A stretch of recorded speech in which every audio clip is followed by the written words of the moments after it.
All right, this is lesson 3 in the percent unit in Math 8.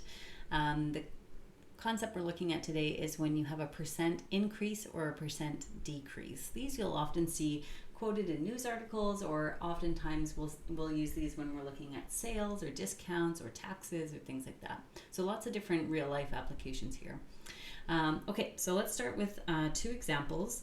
The first one is a population of about 20,000 honeybees increases by 24%. So there's a 2-step way to do this calculation, and then there's a 1-step way to do this. So I'm going to show you the 2-step way first, and then I'm going to show you the faster way, and we're going to use the faster way afterwards for the rest of the questions. Okay, so the slower way to do this is to figure out the increase. How much did it increase by? So that would be 24% of 20,000, and we learned in the last lesson that we changed that 24% to a decimal and we multiply by 20,000 if we're using a calculator, and we will be here, and that would be 4,800. So that's how much the population increased by. If I want to find the new population, I'll need to add this on to the original 20,000. And so I'll get 24,800 as my final answer. Now that takes a little bit of time. It's a little bit tedious. So there's going to be a faster, more efficient way to do these increases. Method 2, which we're going to use from now on after this example, is we are going to think of it this way. We start with 100% of the population, and if I'm going to increase by 24%, I'm going to add on 24%. So that will give me 124% of what I started with. So we're going to have 124% of 20,000, and that'll get me directly to the answer. So we're still going to change it to a decimal, 1.24, and multiply. And this will get me directly to the answer I'm looking for, which is 24,800. Okay, let me show you what this looks like for a decrease. So the slower method would be to find the decrease first. So here we have 640 rabbits, and the population decreases by 30%. So the slower way would first be to find the decrease, which is 30% of 640. We change it to a decimal and we multiply, and we get 192.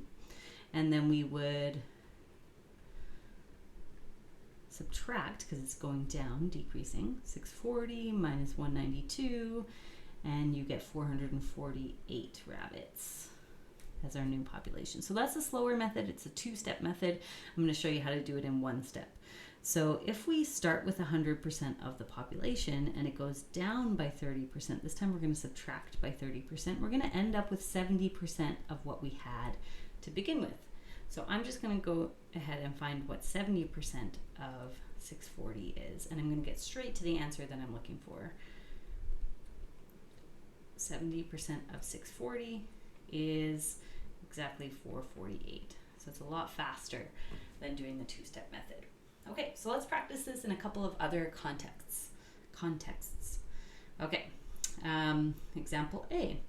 The size of a 1,200 square kilometer forest is decreased by 28% after logging. What is the size of the forest now? So we're going to do this using the faster method. We're going to start with 100% of the forest, which is 1,200 square kilometers, and we're going to subtract 28% because it's decreasing. So we're going to end up with 72% of what we started with. So we're going to do 72% of 1,200 square kilometers.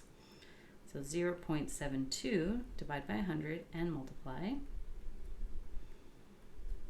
And we get straight to the answer I'm looking for. The forest is now 864 square kilometers. Okay. You might want to pause the video here and try this next one on your own. Let's see if we can do it together. In 2022, the average family of 4 would spend about $15,222.81 per year on food in Canada. This cost has increased by 7% in 2023. How much did families spend on average in 2023? So these are real. This is real data, by the way, based on inflation rates. So we are increasing our costs, so we're going to add on 7%. So So we're going to end up with 107% of what we started with. So we're going to do 107% of $15,222.81. So change it to a decimal, 1.07, multiply. And that's what you would type into your calculator. And you should get, once you type it in, $16,288.41. So the average cost of food has gone up by more than $1,000 actually in just 1 year for the average Canadian family of 4. Okay, let's look at another 2 really common examples, one with tax and then one with discounts. So in BC and in most provinces in Canada, you have to pay sales tax on any item that you buy. In BC, it's 12%. In some provinces, it's more or less, depending. Here we're gonna, on the price tag of the jeans, it says $49.95, but then we have to add 12% to this for tax. So $49.95 is 100% of the cost, but then we're adding 12% to it for tax. So we're going to end up with 112% of the original price. So we're going to do 112% of $49.95. And this will get us right to the price with tax. So 1.12 times $49.95.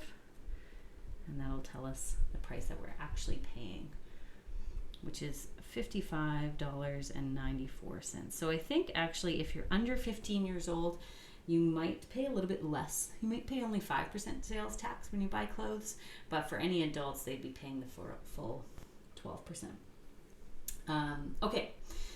In the next example here, we have a 40% off sale. That means the price is going to be lowered by 40%. And the t-shirt is $68.50. So often when we have discounts at a store, you're going to see them as percentages. So sometimes it's hard to know exactly how much money and what the price will actually be because they don't often list it. So we're going to start with 100% of the price, and it's going to decrease by 40%. That means we're going to actually end up paying 60% of the price. So we're going to do 60% of $68.50. So 0.6 times $68.50. If you type that into a calculator, you get the sale price, which is $41.10. That's what you're going to be paying at the register. If you just calculated 40% of $68.50, you'd just be getting what's being taken off the price, or the discount that's being removed. Okay, so that is the end of the lesson.